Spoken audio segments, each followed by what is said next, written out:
Hello there, friends. I'm Mike Matthews, and this is Muscle for Life. Thank you for joining me for a new episode, a new Q&A episode where I answer a bunch of questions that people asked me over on Instagram. So if you want to ask me your questions, find me on Instagram at Muscle for Life Fitness, follow me and watch my stories, because every couple of weeks I put up a story with the little questions sticker. I get a bunch of questions, I go through them, and I choose ones that are interesting or topical or not beaten to death and answer them briefly there on Instagram, and then bring everything over here to the podcast where I can answer the questions in more detail. And so in today's episode, I answer questions like, should you deload if you have a lower heart rate variability and a higher resting heart rate for an extended period of time? Should you just lift lighter weights faster for cardio, or should you do cardio proper? Is there a difference? I answer a question about OnlyFans. When is my OnlyFans coming? Well, listen to today's episode to hear my answer to that. I have a question here about maintaining one's physique as we get older. Is that harder? How do you go about it? Starting bigger, leaner, stronger in your 50s, do you need to make any adjustments, or can you just stick with the program as it is laid out in the book?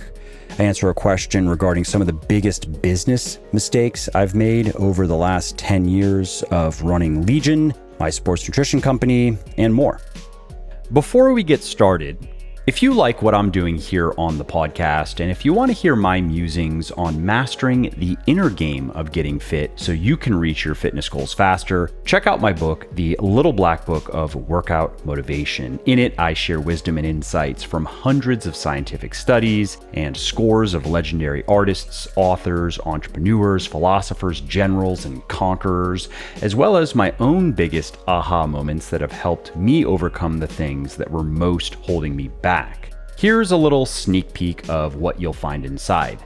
The easiest way to instantly increase your willpower and self-control in any situation, no matter how you feel in the moment. 3 science-based psychological tricks you can use to stay strong during moments of temptation. A simple 10-minute technique for beating procrastination and skyrocketing productivity. How to stop telling yourself, I'll be happy when, and find immediate joy and satisfaction right where you are. The 40% rule that Navy SEALs use to dig deep and screw up their courage when they need it most, and more. And all that is why I've sold over 60,000 copies of the Little Black Book, and why it has over 1,000 4- and 5-star reviews on Amazon. And you can find the Little Black Book of Workout Motivation on all major online retailers like Audible, Amazon, iTunes, Kobo, and Google Play. Emily P1 asks, deload if 50% lower HRV and higher resting heart rate for a few weeks. Yes, because that is a reliable sign that your body needs a break.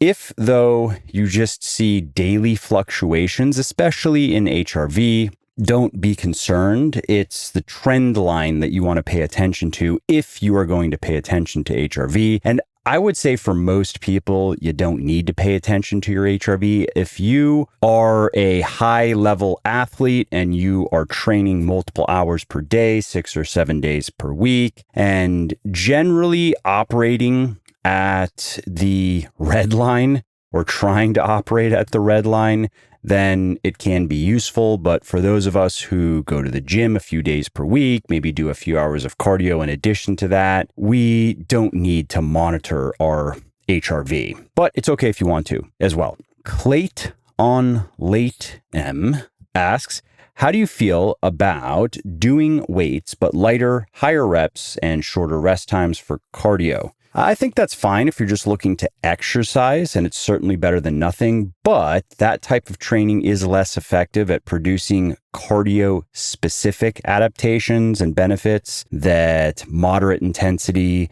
steady state, and higher intensity cardio can produce, and that lighter weight, higher rep, shorter rest time type of resistance training can also interfere with your recovery from your heavier weightlifting if you're doing that as well. And especially if you are taking sets close to failure in your lighter weightlifting, even if those weights are light. And so just to make sure that I said that correctly, so let's say you're doing a couple of heavier strength training sessions per week and you want to do some cardio in addition to that, and you figure, well, why don't I just lift weights faster? Why don't I make that my cardio?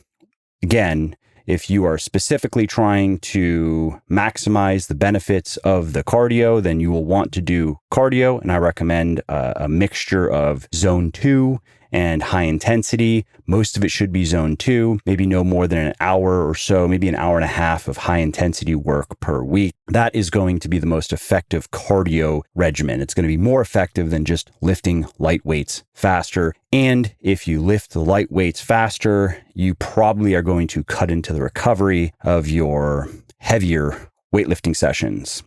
And I know I just repeated myself, but I want to make sure that I was clear. Gabriella Vico asks how to resolve amenorrhea in sporty women.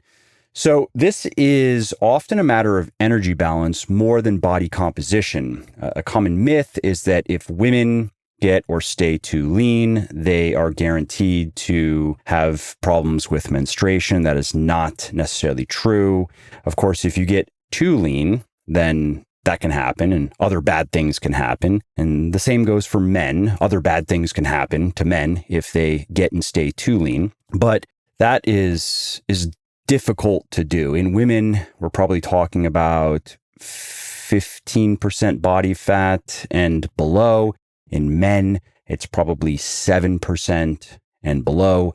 And typically, you don't get that lean, and you definitely don't stay that lean unless you are very active, you're doing a lot of exercise, a lot of physical activity, and you are being pretty meticulous about your calorie intake, almost to the level of an eating disorder. At least that's how it presents, because that's just what it takes to get and stay that lean. So in the case of most sporty women, we're not talking about 11, 12, 13% body fat. We're talking about 17, 18, 19% body fat, where a woman still looks feminine, but she has clear muscle definition, maybe a little bit of vascularity. She looks very sporty. And there's no reason why a woman can't have that type of physique and have healthy menstruation. And so, coming back to my answer, it's often a matter of energy balance more than body composition. That is, it's often caused by simply eating too little food, so being in a calorie deficit too often rather than being too lean.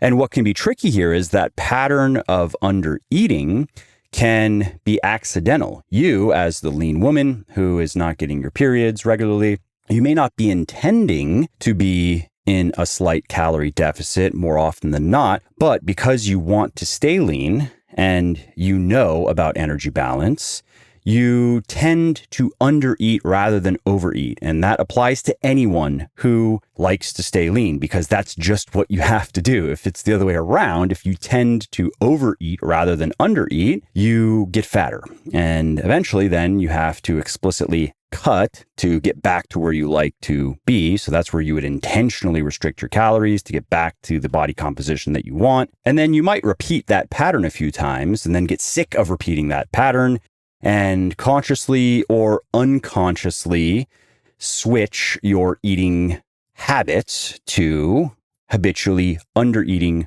rather than overeating.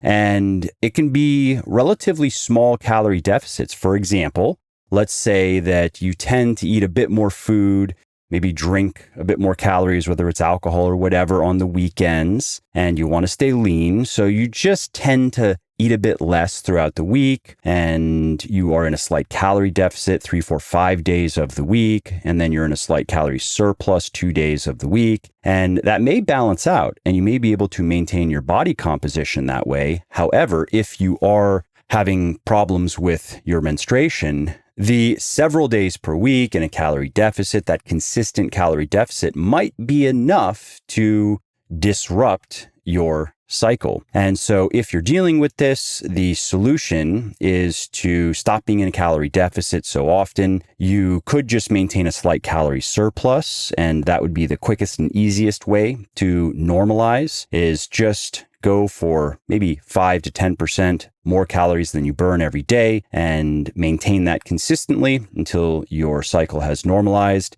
If you don't want to do that, if you don't have to because you want to stay lean, what you can try to do is maintain a small calorie surplus 5 days per week. So let's say Monday through Friday is how many people will do it. Intentionally overeat slightly throughout the week, and then intentionally undereat on Saturday and Sunday, maybe a 20% deficit or so, not a huge deficit, but enough of a deficit to offset the fat that you may have gained throughout the week. That is known as calorie cycling, and that can work well also for quote unquote lean gaining. That is for gaining muscle and strength slowly, steadily, while minimizing, if not altogether eliminating, body fat gain. That is not as effective at gaining muscle and strength as a consistent surplus 7 days per week. But if you really want to keep your abs for as long as you can while you are lean gaining, calorie cycling can work well. And it also can work well for women who are lean and want to stay lean, but also want to have regular periods. Jake Taylor 0329 asks, when's the OnlyFans coming? Well, you know me, I'm just waiting for the AI image and video production to get a little bit better. I'm just waiting until I can train a model on my fiddly bits and let that pay the bills. And if I'm going to do that, I should probably get on it sooner rather than later because AI is going to decimate the OnlyFans market, at least the middle of the market. If you are a mediocre OnlyFans porn producer, AI is going to replace you. It's going to be no different than a mediocre writer or mediocre, really just information worker of any kind. Someone who is better with AI is going to replace the mediocre person. And in the case of OnlyFans porn, AI is going to replace so many of these women because it is going to be able to do the job that many of the simps and the coomers are hiring for even better than the women. Not as well. It's going to do the job better because it's going to allow these guys to personalize their porn for next to nothing. And so if I were someone making a bunch of money showing my butthole on OnlyFans, I would probably start working to get ahead of this. I would probably start working with some people who are very good with these models and start training up a visual model on my butthole and other things with the intention of making it good enough to replace a lot of the material that I was producing, especially the images. The video is not quite there yet, but it will get there. Just wait. In a couple of years, the quality of the video production is going to be outstanding. Anyway, if all of my fitness things fall apart, maybe I can start doing OnlyFans marketing masterminds. I haven't seen anybody doing that. Maybe there's some money to be made there.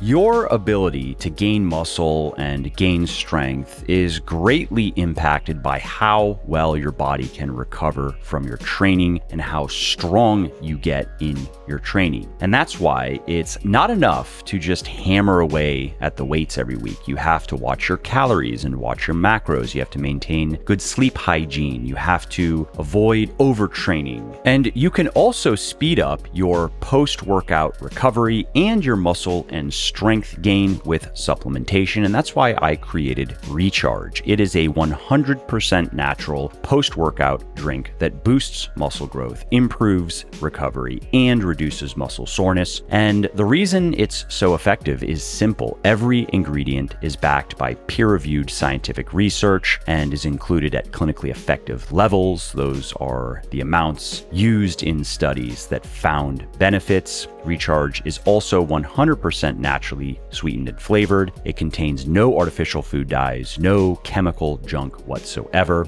And all that is why I have sold over 250,000 bottles of Recharge and why it has over 2,500 4- and 5-star reviews on Amazon and my website. So if you want to be able to push harder in the gym, if you want to recover better from your training, if you want to gain muscle and strength faster, you want to try Recharge today. Go to buylegion.com, BUY legion.com/recharge, and use the coupon code MUSCLE at checkout, and you will save 20% if it is your first order with us. If it is not, you will get double reward points on that order. So that is 6% cash back. And if you don't absolutely love Recharge, just let us know and we will give you a full refund on the spot. No forms, no return even is necessary. You really can't lose. So go to buylegion.com/recharge now, place your order, use the coupon code MUSCLE and save 20% or get 6% cash back in reward points. Try Recharge risk-free and see what you think. JD23793 asks, is maintaining your physique more difficult as you get older? So for me specifically, no, not yet. I turned 40 a couple of weeks ago, but my hormones are still in a really good place. I sleep well enough, often enough to not have an issue there. So my recovery is fine. And I don't have any serious injuries that are getting in the way of my training. I've mentioned previously that my SI joint on the left part of my hip has been bothering me over the last couple of months, and I've tried various things that helped to some degree, but didn't really resolve it. And now, by the way, it is almost resolved. It's probably about 80% of the way there. And I've made a lot of progress in just the last couple of weeks of using this little rubber wedge called the Sacro Wedgie. One word, SACRO, like sacrum wedgie. It's a little rubber wedge that you lay on and it elevates your sacrum, creates a little bit of natural gravity-driven traction for your hips. And in my case, the issue I was having with my SI joint was stemming from my psoas on the left side. That muscle was just tight, irritated, and pulling on the SI joint. And I had tried many different stretches, many different exercises, and none of them made a difference. However, lying on this little rubber wedge for about 20 minutes a day has made a major difference. I mean, I can feel the psoas muscle. I'm not going to say loosening. I can just feel the tension releasing from it after about 10 or 15 minutes of lying on this thing, which is the theory of how it works by elevating your sacrum and producing this light but consistent traction. Your hip muscles can relax, including the psoas, the sartorius, one or two others. And so in my case, the psoas was the issue, just an over-tense, overactive psoas. And again, when I lay on this thing, I guess the best way to describe the feeling is I can feel the tension leaving it. There's a noticeable difference in the state of my psoas before and after. And by repeating this every day now for a couple of weeks, my psoas in general is just feeling better. It's feeling less tensed. And the reason I shared that random anecdote is it may be able to help you if you're dealing with hip issues or lower back issues, and you've tried all kinds of stretches and exercises, and it just won't go away. I don't want to get your hopes up too high, but this little sacro wedgie thing may help. And so anyway, coming all the way back to the question, which is maintaining your physique more difficult as you get older? For me, no, it has not been more difficult at, let's say, 40 as it was at 30 or in my 20s. And generally speaking, that is normal. I'm not special in that regard. And one of the reasons for this is you don't have to train that much or train that hard to maintain a physique. A couple of hours per week of moderately intense strength training is all it takes. And by moderately intense, I mean taking most sets close-ish to failure, maybe going to failure here and there on certain exercises, certain muscle groups. That's all it takes. And again, a couple of hours per week. So low volume, moderate intensity. Whereas an experienced weightlifter who wants to gain muscle and strength is going to have to go up to, let's say, moderate to high volume and moderate to high intensity. Now, that said, what also is generally true is it does get harder to maintain a great physique as we get older, especially as we get into our 50s and beyond, for several reasons. One being, for example, that our bodies can't process protein as well anymore. But all that means is you just eat more protein. It's not hard to adjust for that, but you just have to know that if you could get by with, let's say, 100 grams of protein per day when you were younger, that is probably not going to be sufficient, especially if you're a man. If you're a smaller woman, that probably will always be sufficient. But if you are a muscular man, 100 grams per day is not going to work well if you are 60 years old and you are trying to maintain as much muscle and strength as you can. And so you might have to go up to 150, or maybe you go up to even 200 grams per day, because again, your body's not using protein as well as it once was. Your body also is not going to respond to strength training as anabolically. I guess you could say that the stimulus, the training stimulus, is going to be attenuated. It's going to be blunted to a certain degree when you get older. But you can adjust for that, especially if you are just trying to maintain your physique. And so maybe you have to do 20% more volume to maintain your physique when you're 60 compared to when you were 40. Not too bad. It's not double the volume. And so remember everything that I just said if you are currently in your building, your gaining phase, because the work you are doing now is going to form the bedrock of your fitness and therefore the bedrock of your health for the rest of your life. Lee Penrose 5 asks, starting a bigger, leaner, stronger workout plan at age 56, any adjustments I should make due to age? No, you don't have to make any major adjustments. However, a few things that I would suggest. One, I would suggest that you give special attention to using proper technique on all exercises. And that's not to say that you should train in fear, thinking that you are always just one bad rep away from getting hurt. No, that's not the case. However, as you get stronger and the weights get heavier, your margin for error shrinks. And that is particularly true as we get older because our body is a bit more prone to injury. Again, it's not something to be concerned about. It's just something to understand that our body's a bit more prone to injury as we get older. And if we do get injured, it is harder to recover from. And so that just means that you want to know that you are doing the exercises correctly and you don't want to get too greedy in your training and go for reps that you really shouldn't be going for because your technique broke down 1 or 2 reps ago.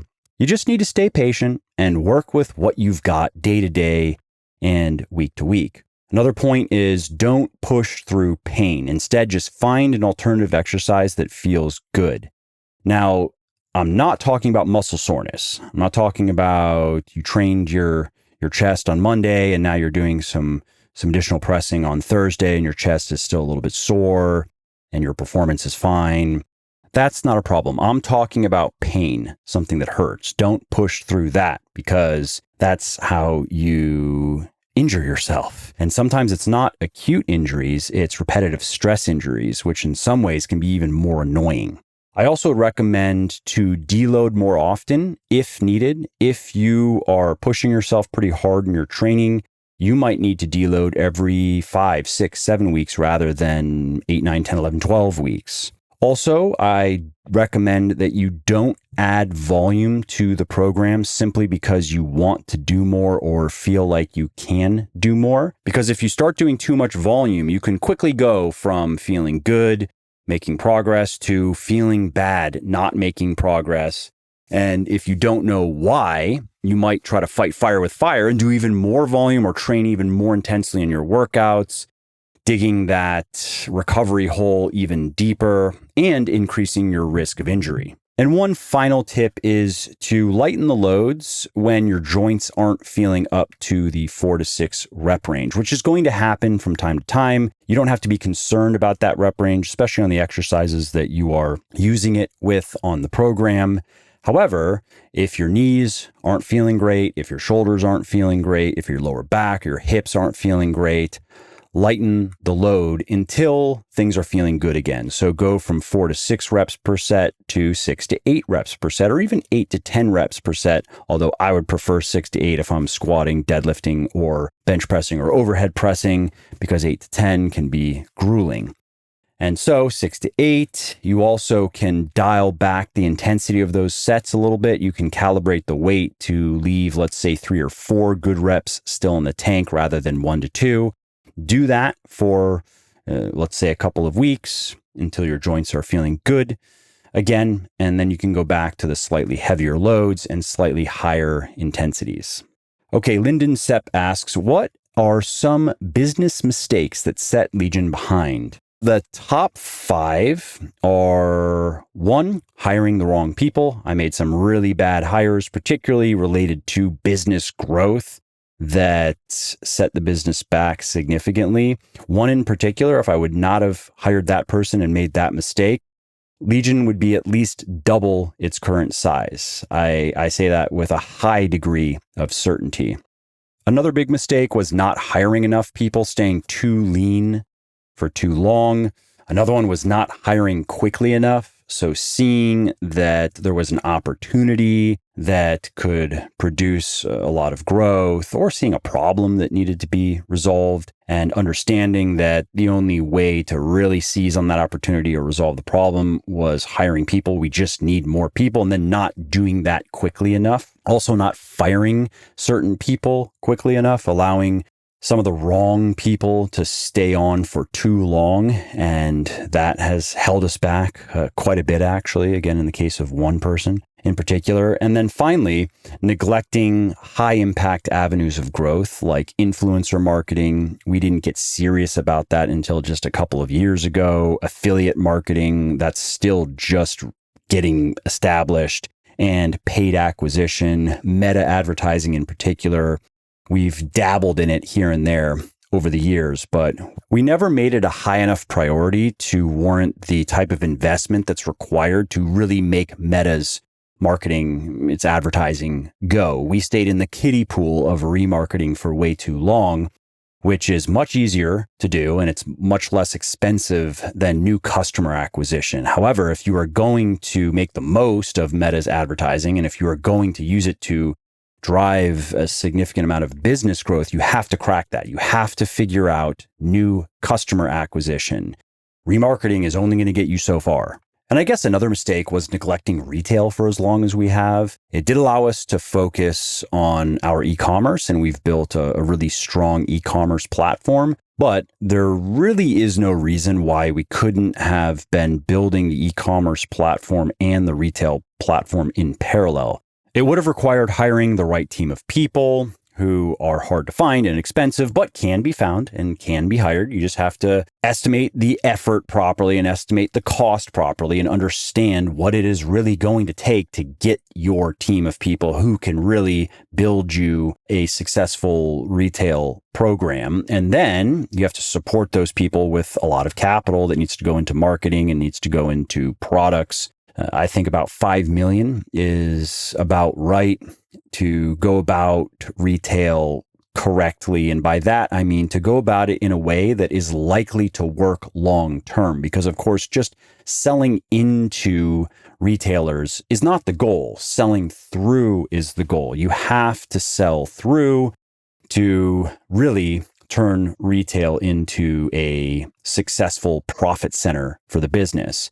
And selling through is not as simple as just getting your stuff in stores. Even if you have a very established e-commerce brand, you still need to support your retail distribution with retail specific marketing initiatives and promotions and other things to make it work. You can't just assume that because you're doing a bunch of things to sell a bunch of supplements through your website and through Amazon and through other online retailers, you can just throw your stuff in shelves in stores all over the country and it will just sell. Maybe, but maybe not. Anyway, moving on to a question from Maya Haywood.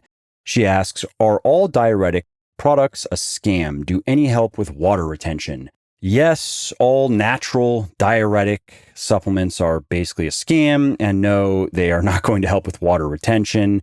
These supplements do very little at best. Whatever they may accomplish is going to be easily offset by basic hydration, which also applies to caffeine, by the way. It has a very mild diuretic effect that is completely offset by even the liquid that you are drinking that has the caffeine in it, like the pre-workout or the coffee or the whatever. And so these diuretic supplements are just the opposite side of the hydration supplement coin, which is also a scam. You don't need hydration supplements. You don't need electrolyte supplements. You just need to salt your food, and you need to eat plenty of nutritious fruits and vegetables and things that have potassium in particular. So you have a balance of your sodium and your potassium, and you'll get in your other minerals as well. And if you take a well-formulated multivitamin, it will help plug any nutritional gaps that might exist on the mineral side of things. That's all you need. That's why I don't sell an electrolyte supplement, even though I get asked, well, Legion gets asked all the time if we are going to make an electrolyte supplement. It's one of the top requested supplements from our customers, along with BCAAs and EAAs. And I don't sell any of those things. I wish I could, because I can make a lot of money with them, but the science is not there. There is no reason for really anyone to take an amino acid supplement. They should just eat enough high quality protein, full stop. And there is no reason for basically anyone to take an electrolyte supplement. Maybe if you run ultras in Death Valley or something like that. But if you are doing that, I would suggest mixing your own electrolyte slops, because you're just going to save money. The margins on these electrolyte supplements are absurd. You are paying probably 8 to 10 times what you should be paying for some sodium and a couple of minerals. Just mix it yourself. Nikki and Ada the Vizslas asks, how would you recommend getting off using fat burners and not gain weight? Fortunately, it's easy. You can just cut them out, and then you can recalculate your approximate total daily energy expenditure. You can adjust your meal plan and your calories and macros as needed, and then you just see how your body responds. And even the best fat burner is not going to make that big of a difference. Remember that we're talking about an increase of maybe 100 to 200 calories per day in terms of expenditure. So you don't have to make much of an adjustment at all, if you even need to make that adjustment. However, that is generally what you do at the end of a cut. Stop taking any supplements related to fat loss and recalculate based on your new body weight, your approximate TDEE, adjust your meal plan up to what comes out to be approximately, again, this is guesstimating. You're going to see how your body responds, but you're going to bring your calories back up to something around this new maintenance, see how your body responds. PT Perdip Kumar asks, any ways to minimize carb crash when bulking if I have 3 heavy meals due to work timing? Well, aside from sticking with lower glycemic load foods, and you can find examples online of low glycemic load, not glycemic index, but glycemic load, that's different. And also just eating less carbohydrate. Unfortunately, individual tolerance to carbs can just vary widely. So what you have to do when you are lean bulking and you need to eat a lot of carbs is you just have to listen to your body, as they say. You have to find how much of what types of carbs can you eat before you don't feel so good anymore. And that is going to vary widely from person to person. But if you can get up to at least around 2 grams of carbs per pound of body weight per day, you can do great. You don't have to eat more than that. Yeah, that is going to give you probably the majority of the performance-related benefits that carbs have to offer.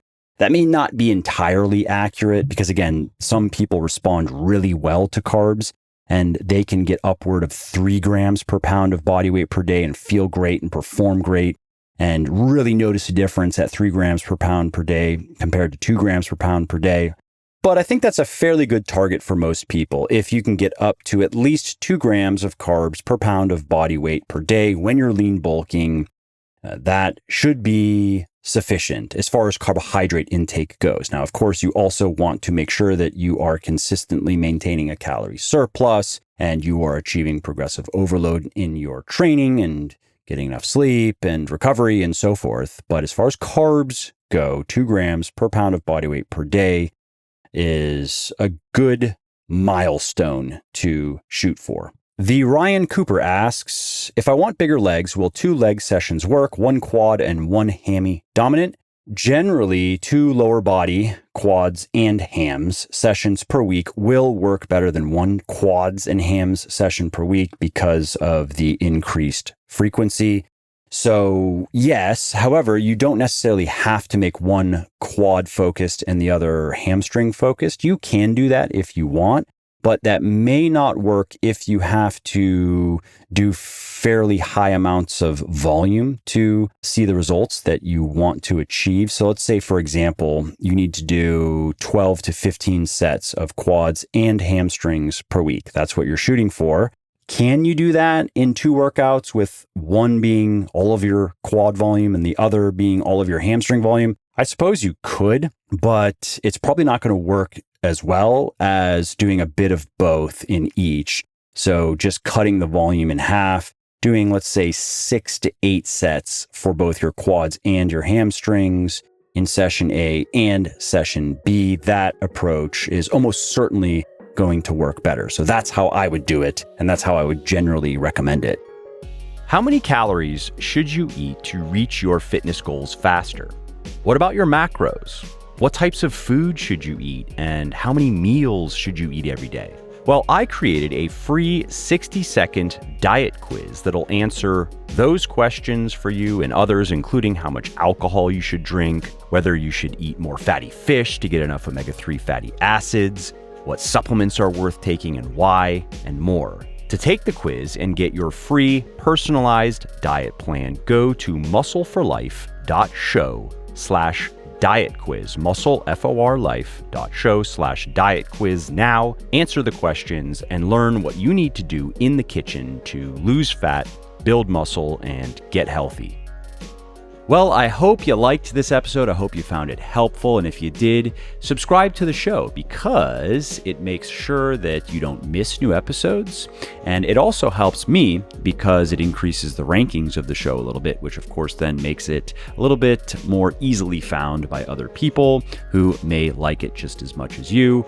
And if you didn't like something about this episode or about the show in general, or if you have ideas or suggestions or just feedback to share, shoot me an email, mike@muscleforlife.com, muscleforlife.com, and let me know what I could do better or just what your thoughts are about maybe what you'd like to see me do in the future. I read everything myself. I'm always looking for new ideas and constructive feedback. So thanks again for listening to this episode, and I hope to hear from you soon.